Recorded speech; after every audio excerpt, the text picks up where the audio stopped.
When it comes to Polkadot, what do I think of their plans? Now, nothing I say is financial advice, but very recently, Polkadot posted talking about how they're entering the product era. Now, it can mean a lot of things because it's kind of like a vague statement, I suppose. However, to me, I seem to kind of like the energy as of late when it comes to Polkadot because not only does Polkadot 2.0, I think, bring a little bit something refreshing to something like Polkadot, but also at the same time, Polkadot recently had a change in terms of the color scheme that they have, right? Because previously it was pink, but as of right now, they changed it.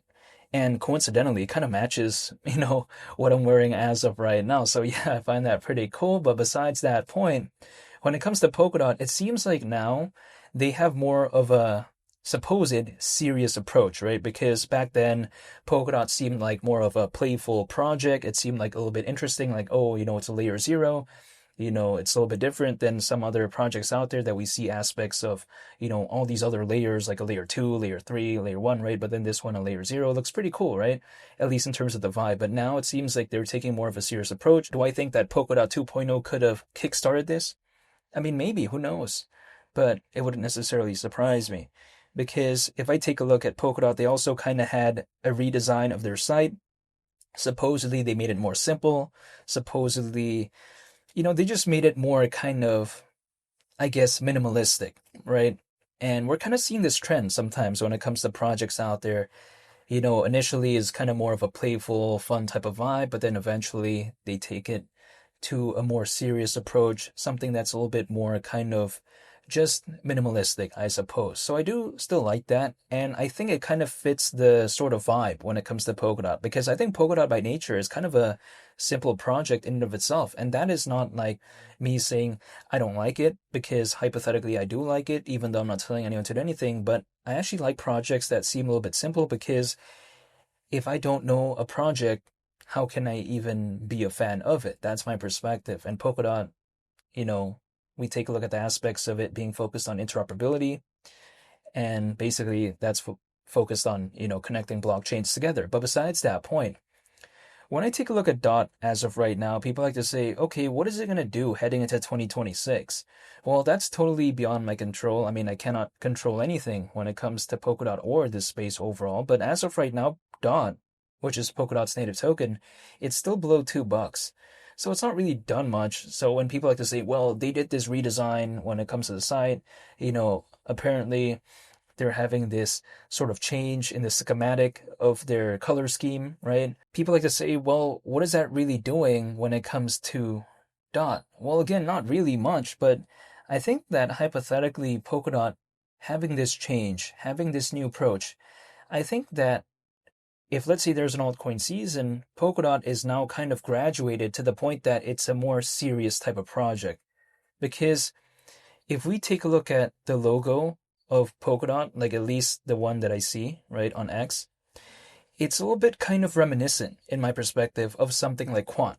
Now, when it comes to Quant, it's more so of a serious project as well. It's also a little bit now similar to something like Hedera, right? Or should I say, when I take a look at the aspects of HBAR, it's becoming a little bit more kind of, I guess, focused on having this sort of vibe where it feels a little bit more professional. And I do like seeing that because, again, Hedera is a serious project, right?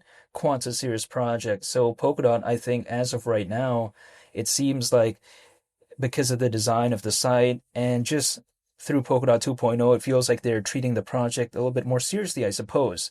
That's just my perspective. Now, when it comes to something like Polkadot, my kind of perspective is that, yeah, sure. I mean, it hasn't really done much during this cycle.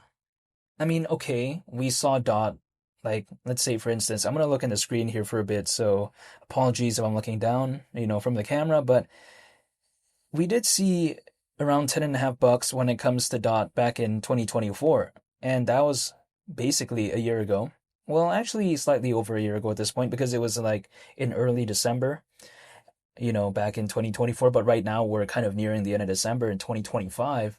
But besides that point, we're around 5 times lower than that currently when it comes to Dot.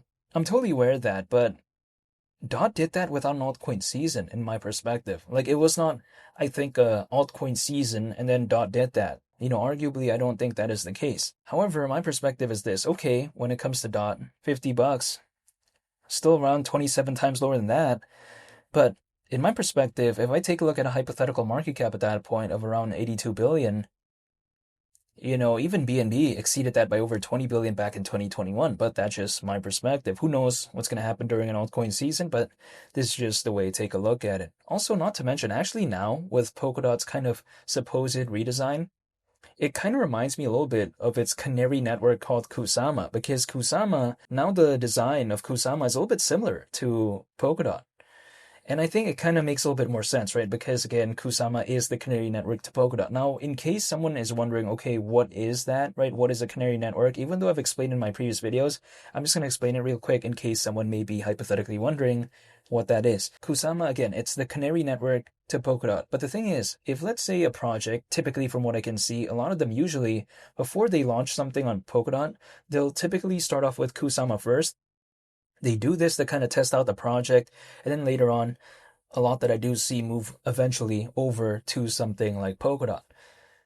This is not like a hypothetical requirement though, because I see some other projects out there, they do stick around in Kusama. Like for instance, I take a look at something like Moonriver, which arguably is the most popular project, I suppose, on Kusama. But again, that is on Kusama, right? Moonriver. But here's the thing.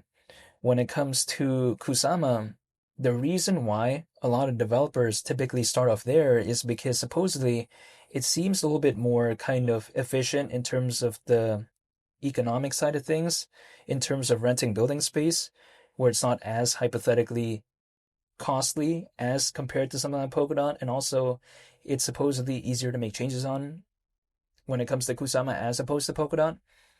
So this kind of makes sense a little bit personally for me, because if let's say I want to launch a project, maybe I don't want to just go head on to something like Polkadot. Maybe I want to test it out first, see if it's, all good to go, so to speak. And if there's changes to be made, if it's easier to make changes on, why not, right? That's the way to take a look at it. But again, this is just from what I can see when it comes to this. So that's kind of like Kusama, again, the role it kind of plays when it comes to something like Polkadot.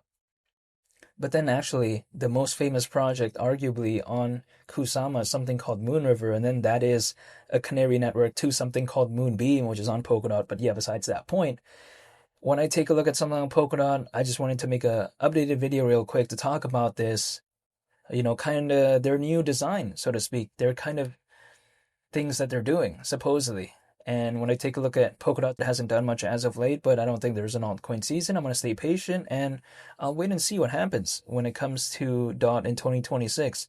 I'll never be able to know what will happen exactly, but I'm just still staying patient and just holding, and that's pretty much about it. I'm not telling anyone to do anything, but I want to say thank you for watching. It's been Lee the Captain, and I'll catch you on the next one. I'm out. Peace. Bye.